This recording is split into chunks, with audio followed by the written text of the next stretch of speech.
The story opens on a quiet mountain highway near a coastal area called Bishon Beach. A young woman named Mary is riding with a group of friends in a minibus, wrapping up a 2-week road trip. But before heading home, Mary insists they make one stop, a small convenience store tucked along the route. A year earlier, Mary's sister had uploaded a video filmed at this very location, then vanished without a trace. It was a long shot, but Mary was not ready to give up.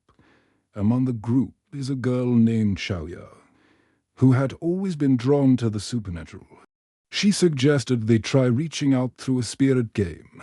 The others were skeptical, but they went along with it anyway, forming a circle, holding hands, closing their eyes. Xiaoya guided them slowly, and for a brief moment, everyone felt something invisible drifting closer.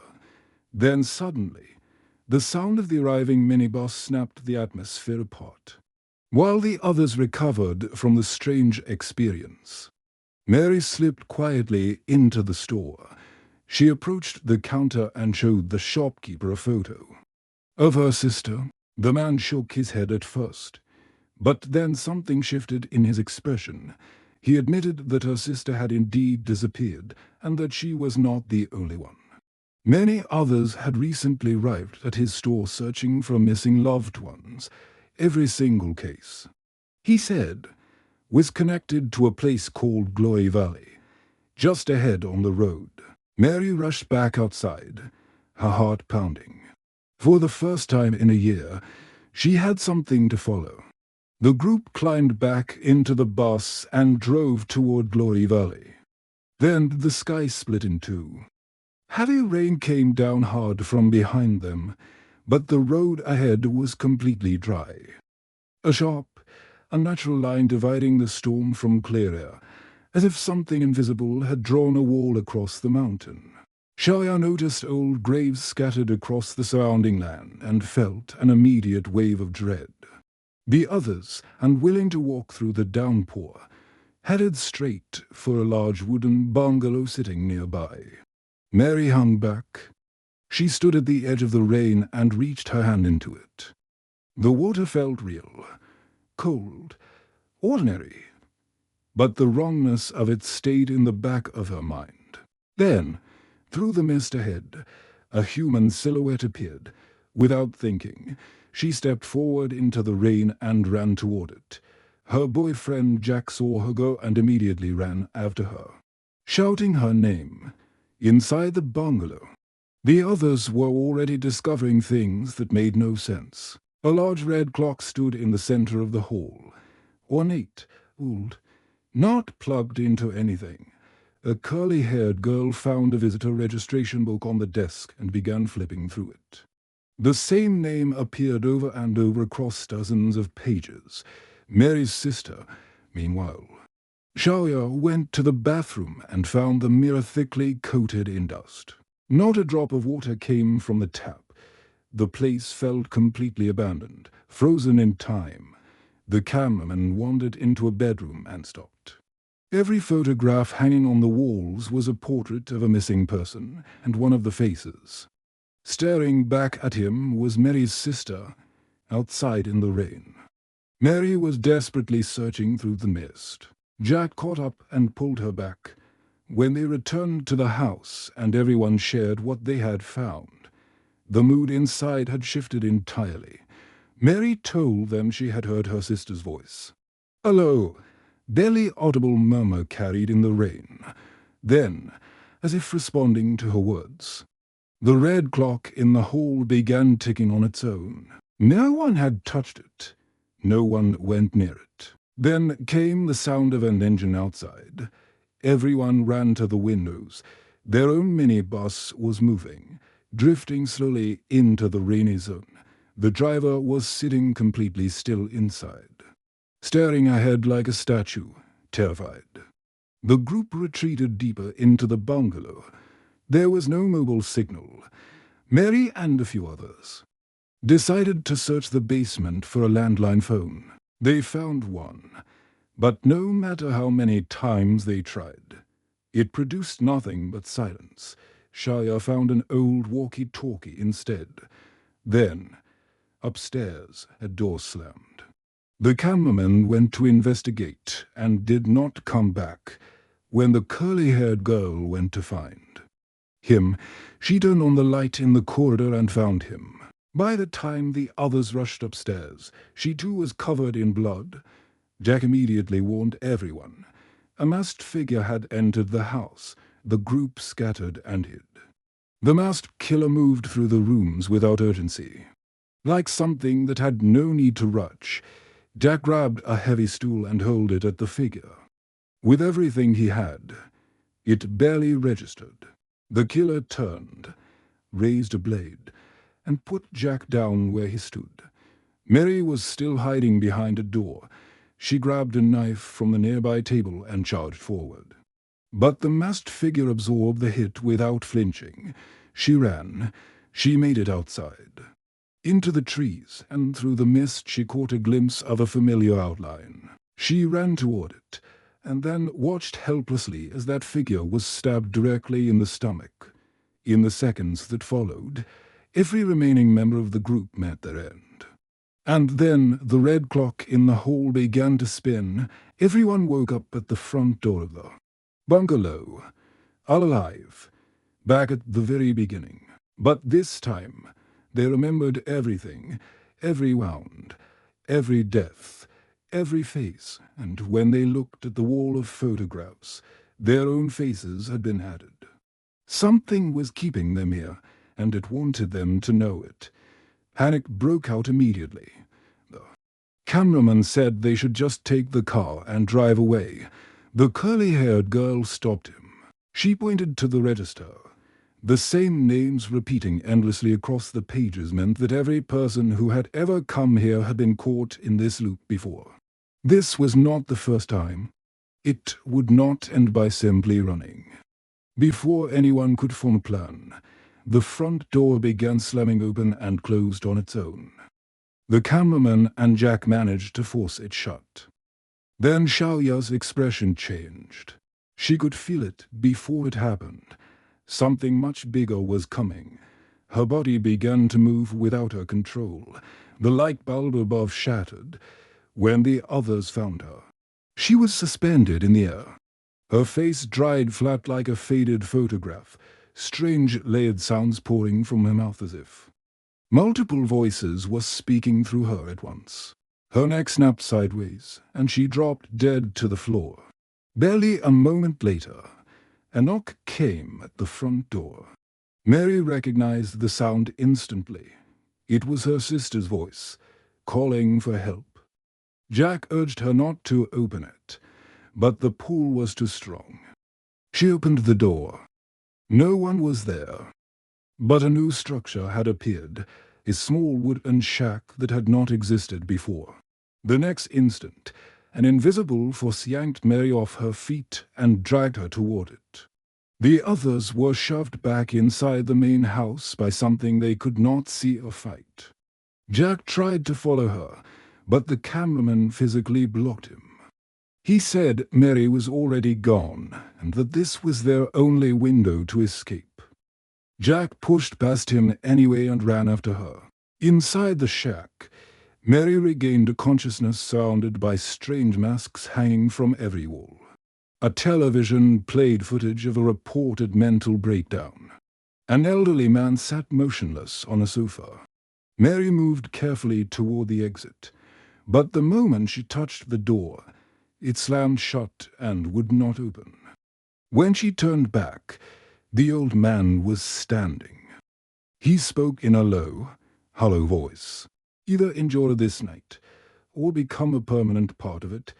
Then he pushed Mary backward and forced something like a breathing mask over her face. Her eyes began darkening from the edges inward. The old man rapidly deteriorated before her, eating decades in seconds, until he crumbled into a heap of mud and ash. When Mary stood again, something in her face had changed. Her expression was wrong. Outside, the cameraman and the curly-haired girl had made it to the car. He floored the accelerator and drove into the rain. But within seconds, A massive shadow blocked the road ahead. He spun the car around in panic and returned to the safe. Soon, the curly-haired girl tried to get out, but the doors would not unlock. Then a wave of blood hit the window. The masked killer had reached through and killed the cameraman with a single strike. Jack entered the shack to find nothing but cold ash, no Mary. In the corner, a Joker doll sat rocking gently. He kicked it in frustration, and when he turned, Mary was standing behind him, wearing a mask. She drove her blade into him without hesitation. Jack fell. When Mary stepped out of the shack, the masked killer was waiting. He ran her down with the car. The entire group was gone again. The 13th night. This time, the group moved with purpose. They barricaded the front door and locked themselves inside the bathroom. The old woman's words had stayed with them. Just endure the night. So that was the plan. Then the cameraman realized he was unbearably thirsty. Shaya warned him sharply. No water. But when he turned the tap, clean cold water poured out freely. They had eaten and drunk nothing all day. One by one, they gave in. The cameraman started coughing first. Within seconds the coughing turned violent, and then he exploded, leaving nothing but a spray of blood across the walls. The curly-haired girl erupted next before she could even process what had happened. Everyone stared at Xiaoya.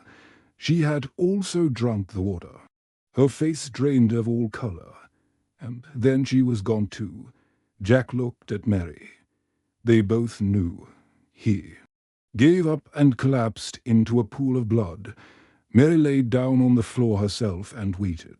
Moments later, the shopkeeper stepped out of the shadows and finished it. The clock spun again. Another cycle began.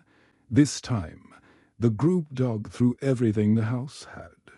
Mary found a document that identified the shopkeeper. He was not a shopkeeper at all. He was a psychologist. The others uncovered something even darker. The valley had once been a thriving town, until years of industrial excavation caused the entire settlement to collapse underground, burying more than 1,000 people alive. A relief team had been dispatched. The psychologist was part of it. Jack suddenly understood what he had seen in the basement that first night. Windows in the walls. They had been walking above a buried city. The cameraman found a box of old videotapes and played one. It was the psychologist's experiment documentation, recordings of a survivor he had locked inside a secret room, subjected to repeated cycles of manufactured terror over the course of exactly 13 days. That person had stopped being human. The tape showed the transformation in full. Everyone watched, in silence, and understood. This is what is happening to us. Mary was the first to say it out loud. We do not need to be rescued. We need to destroy that psychologist. A faint voice drifted through the house, calm, almost flattering, calling Mary by name. It said if she wanted to meet the doctor, she should come into the forest alone. She ran outside before anyone could stop her. The others argued. Jack refused to stay behind. He grabbed Xiaoya and followed. The cameraman tried to block the door, but the curly-haired companion picked up an iron rod and drove it through his chest. Enough talk. Jack and the others went after Mary. In the forest, Mary stepped into a hidden trap. A sharp snare buried in the ground tore into her leg. A chain pulled taut, dragging her away. Jack and Xiaoya found a half-submerged structure deep in the trees and hid. Something dripped on them from above. A massive creature clung to the canopy. They ran. Xiaoya slipped and landed on a glass roof suspended above the buried settlement. The slightest movement would send her through. Before Jack could pull her up, the creature arrived. He watched Xiaoya disappear into the dark below. Jack pressed forward and found Mary still alive, fighting against the snare. As she worked to free herself, the creature returned. Jack threw a hunting trap round its neck. But then Mary looked up. Something about the creature's clothing. She recognized it. The monster wearing those clothes was her younger sister. They ran together and found shelter in an old barricade. They had not found the psychiatrist, and now the remaining three were dead. Mary found a shard of glass and told Jack to end it. Jack picked it up. He stepped outside for a moment. Droplets of rain landed in his mouth. He exploded instantly. Rain was now lethal too. They came back, but this reset was different. Something was visibly wrong with the cameraman. A dark shape pushed beneath his skin. Mary ran to the register and counted 13 cycles. The videotape had been exact. One final chance remained. If they failed here, they would stop resetting and start becoming what they had been fighting all along. Worse, something was missing. Everyone's memory only reached for deaths. Somewhere in the loops they could not remember, more had happened. The cameraman pulled out his phone and played back footage he had recorded during the deaths they had forgotten. Parasite attacks, the appearance of something that looked like a death god. A dozen different ways to die. The last piece of footage showed the psychiatrist walking toward a door and entering a tunnel behind it. Then Xiaoya appeared on screen. Her face was the last image before the recording cut out. Xiaoya was already gone again. The cameraman said he knew where to go. Together they moved through the dock. Narrow underground passages below the bungalow. They merged into a collapsed settlement, the buried town, and immediately had to go silent as a creature moved in the distance. Then another lunge from her. Sighed without warning, and everything broke into chaos. More creatures flooded in from the surrounding ruins. The group sprinted through a connecting passage and barely managed to seal a heavy door behind them.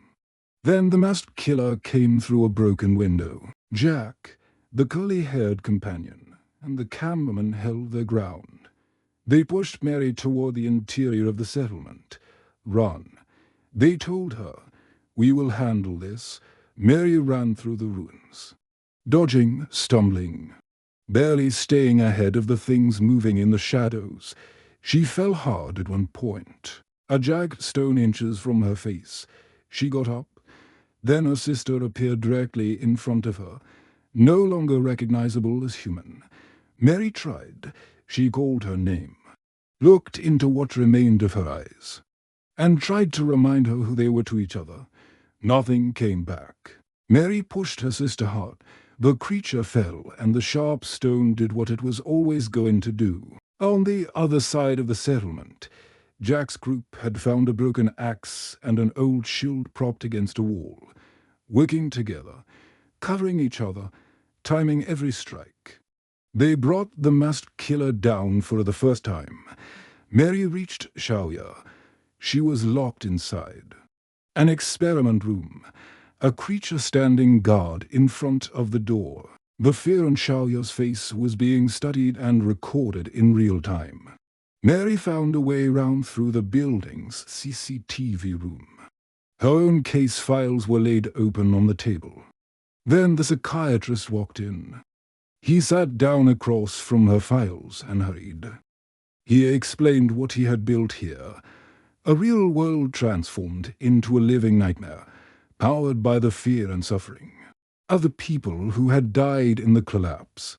He picked up a coffee mug from the table and drank. Mary had already seen the water dripping from a burst pipe overhead. While the doctor was speaking, she had quietly slid the mug beneath the drip. He never noticed. When he picked it up and drank again, she could see the moment it hit him. She crossed the room and pushed with both hands.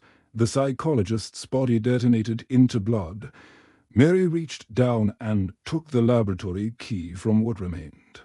She ran to Xiaoya's cell and unlocked it, in the final seconds before the creature inside reached her.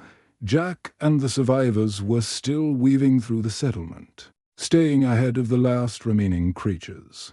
The underground passages were complex enough to buy them time. One by one they found the exits. When the last of them stumbled out into the open air, the clock's killing window had closed. The first light of early morning reached their faces. The rain on the mountain road had stopped. It was evaporating. The loop was broken. The group sat on the ground together for a long moment, saying nothing. Then they got into the car and drove away from Glory Valley without looking back. But far behind them, inside the bungalow, something neither they nor we were meant to see. Their shadows reappeared, one by one, on the monitor screen, and the screen kept recording.